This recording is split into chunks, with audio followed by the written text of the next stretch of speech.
Halo teman-teman, perkenalkan nama saya Sarah Saek dengan NIM 2301060047. Pada materi kali ini saya akan membahas tentang struktur asam amino.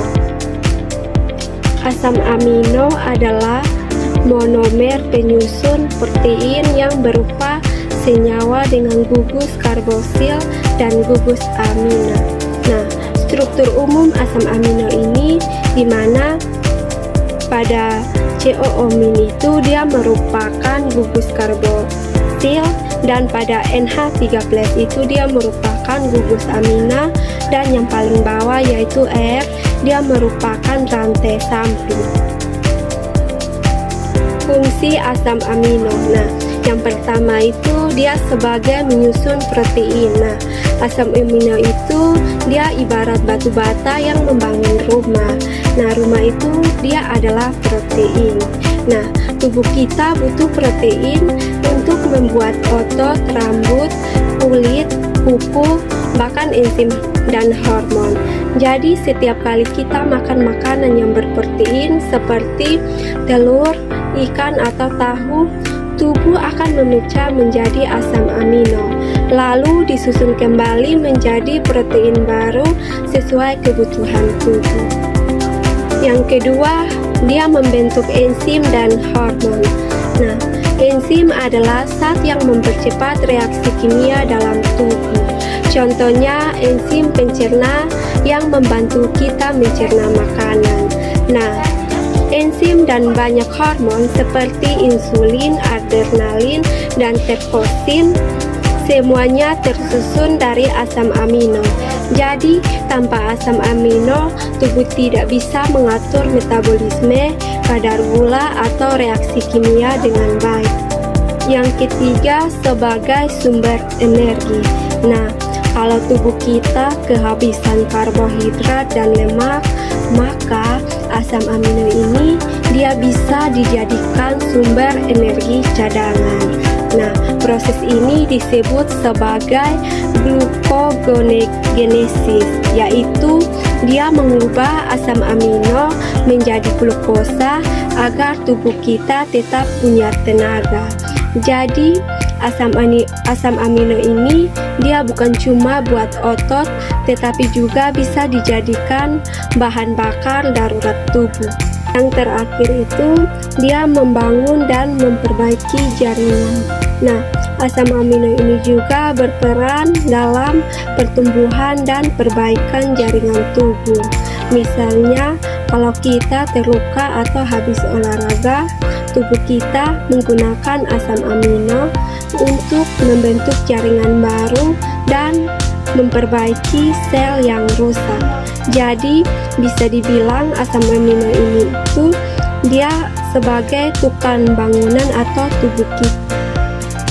Sifat molekul asam amino. Nah, berdasarkan gugus samping R, 20 asam amino ini dikelompokkan menjadi yang pertama itu ada asam amino nonpolar atau disebut dengan hidrofobik. Nah, pada asam amino nonpolar ini dia tidak sukar air, umumnya berada di bagian dalam protein. Contohnya itu ada glisin, alinina, valinina, leucina, isoleucina, metionina, fenilalanina, triptofan, prolina. Nah, pada asam amino nonpolar ini dia memiliki ciri yaitu dia tidak larut pada air dan dia membentuk inti protein yang stabil. Nah, selanjutnya itu ada asam amino polar tanpa muatan.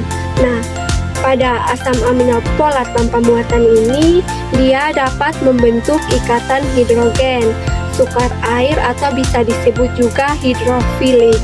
Contohnya itu ada serina, teronina, asparagina, glutamina, tirosina, dan sisteina.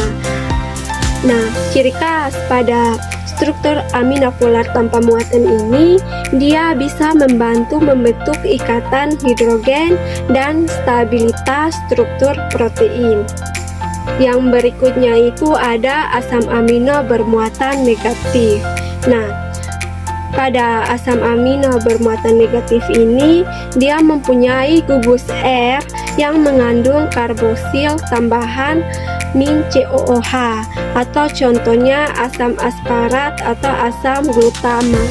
Cirinya itu dia bermuatan negatif pada pH fisiologis, penting untuk reaksi enzimatik.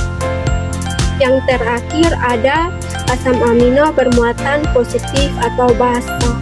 Nah, pada asam amino bermuatan positif ini, dia mempunyai gugus R yang mengandung asam amino tambahan.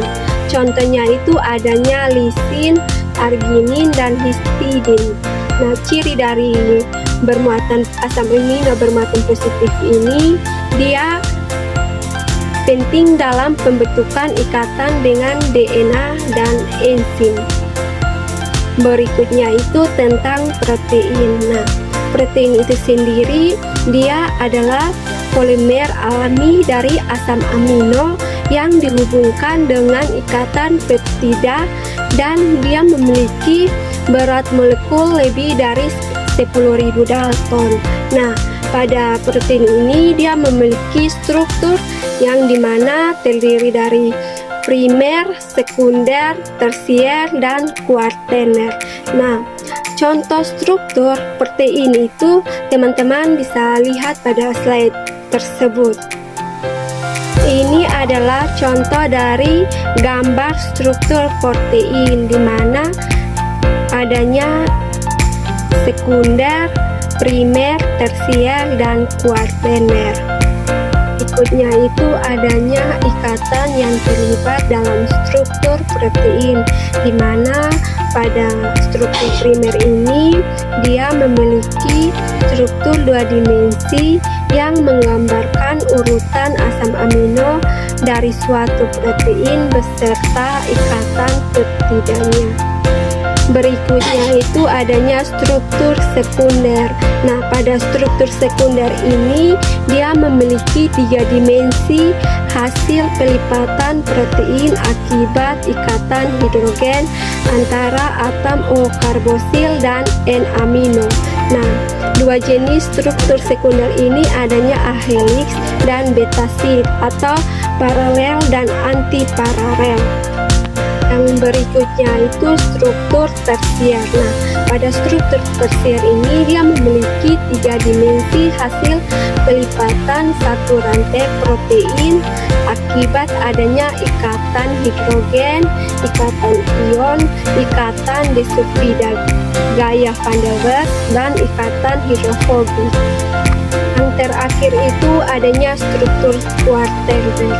Nah, pada struktur kuartener ini dia memiliki 3 dimensi hasil pelipatan dari 2 atau lebih rantai protein. Akibatnya adanya ikatan hidrogen, ikatan ion, ikatan disulfide, dan gaya van der Waals, dan ikatan hidrofobik. Nah, bedanya dari antara struktur tersier dan kuartener ini, kalau pada struktur tersier dia hanya memiliki satu rantai protein, sedangkan pada struktur kuartener dia memiliki 2 atau lebih rantai protein. Fungsi protein. Nah, protein adalah molekul kompleks yang berperan sangat penting bagi kehidupan makhluk hidup. Nah, fungsi utamanya itu meliputi yang pertama sebagai enzim atau katalis biologis. Nah, protein berfungsi mempercepat reaksi kimia dalam tubuh tanpa ikut bereaksi. Contohnya itu adanya amilase, di mana dia menguraikan pati, dan adanya pepsin, di mana dia mencerna protein. Dan yang kedua itu sebagai zat pembangun dan pemelihara sel. Nah, pada saat pembangun dan pemelihara sel ini, proteinnya itu membentuk struktur tubuh seperti otot, rambut, kulit, dan kuku. Contohnya itu adanya keratin atau rambut, kolagen atau kulit dan jaringan ikat. Berikutnya itu sebagai pengangkut dan penyimpanan zat. Nah, protein membantu membawa zat penting ke seluruh tubuh.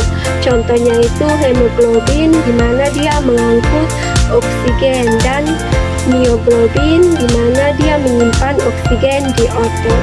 Dan yang keempat itu sebagai hormon pengangkut proses fisiologis, di mana beberapa hormon merupakan protein yang mengatur aktivitas tubuh.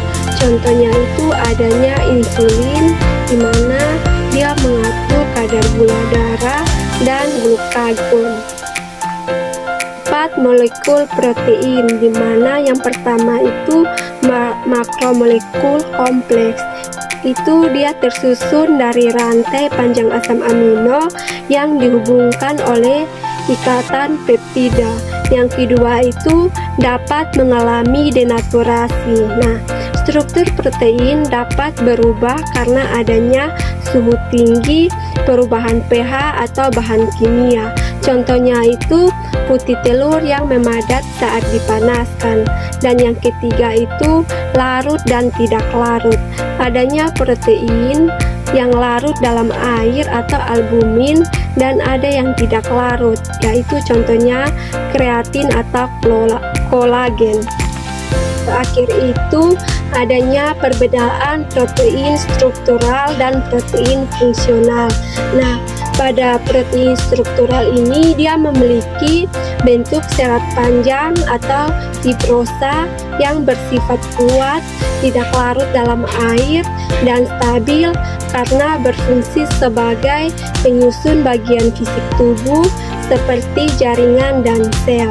Sedangkan pada protein fungsional ini dia memiliki bentuk bulat yang bersifat lunak.